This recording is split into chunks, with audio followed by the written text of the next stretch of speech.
Good day, sir. This is Sandy S. Aboyor, and in this video, I will be talking about a tourism problem and the situation and its impact, and the three possible actions and decisions to solve this, and the criteria used to decide, and also the final decision and rationale. So let's start with overbooking at a boutique hotel. So that's the problem that I choose in tourism. The situation here is that a 15-room boutique hotel has been overbooked by 2 rooms for a sold-out weekend, meaning four guests, 2 couples with confirmed reservations will arrive but will not have a room. So, na ay 4 guests, which is 2 couples, pero um, naka-confirm sila reservation pero wala sila room because na overbooked. And unsa kay impact ani? So the impact is first, the operational stress.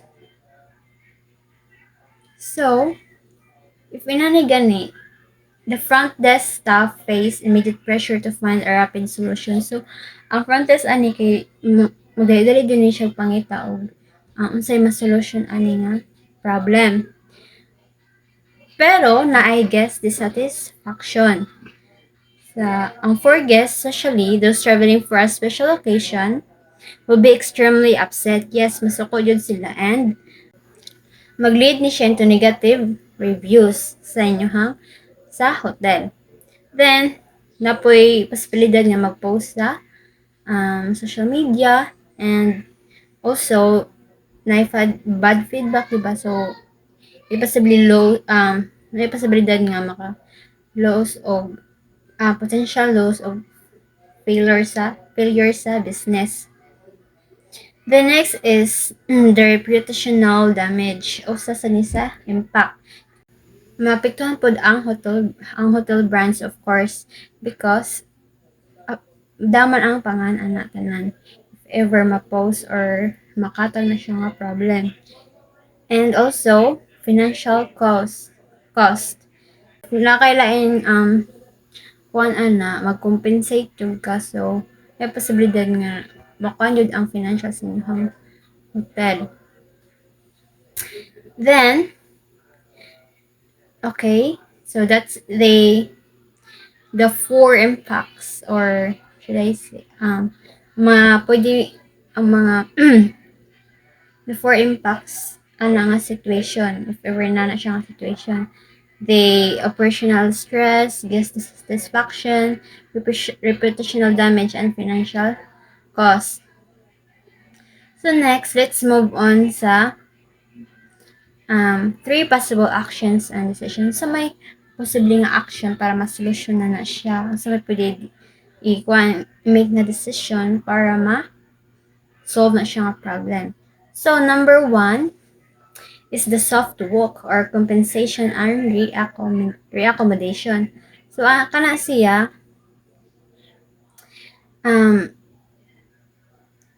we'll find 2 compatible rooms at a nearby equal or superior hotel. Offer the guest full compensation for the first night, refund or future stay voucher, or cover the transfer costs and provide a complimentary premium amenity upon checking in at the new location. So, muna siya ang the soft walk. Mag-recommend ka sa ilaha or mag-compensate. Ikaduha is internal upgrade or incentive. So, kana siya is voluntary downgrade na siya, which is immediately contact 2 guests already checked in and offer them a significant incentive. So, imo siya kanang incentive like a free 2-night future stay voucher and a full refund for the current stay.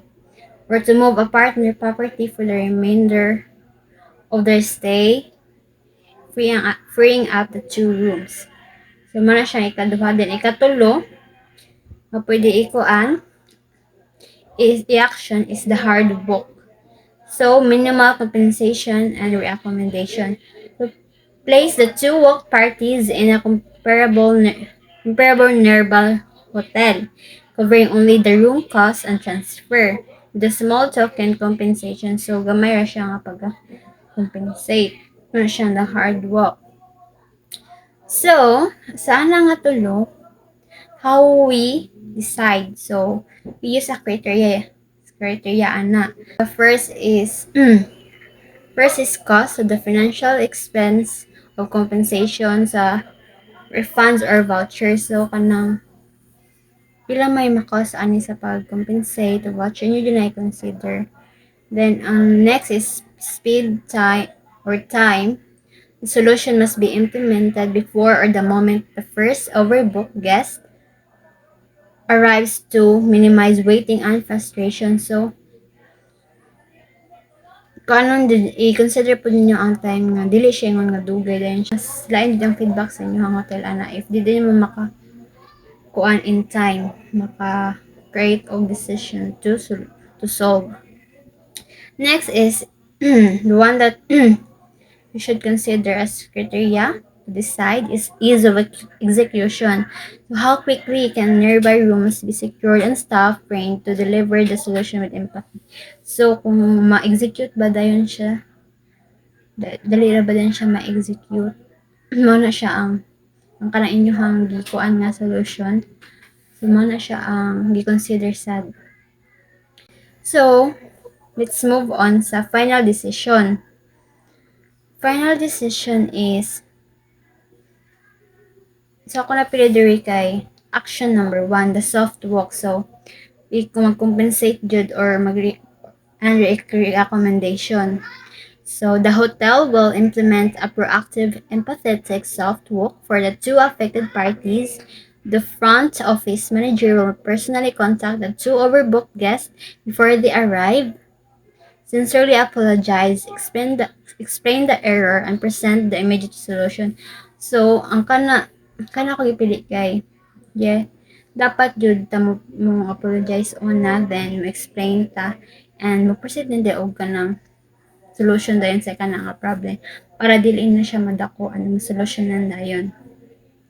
So the last is rational. So this action most effectively prioritizes guest satisfaction, loyalty, and brand reputation, critical for a boutique hotel. So first kay mitigation, the substantial compensation and superior upgrade transform a negative experience into an excellent service recovery moment, heavily mitigating potential anger. So, ang speed said, addressing the issue before arrival prevents a public lobby incident. Then, long-term value, the high compensation and future incentive encourage a return stay and ensure any public review will likely praise the service recovery and over the initial error, safeguarding the hotel's long-term reputation. So again, sir, I am Sandy S. Aboyar and this is my Decision Makers vlog. Thank you.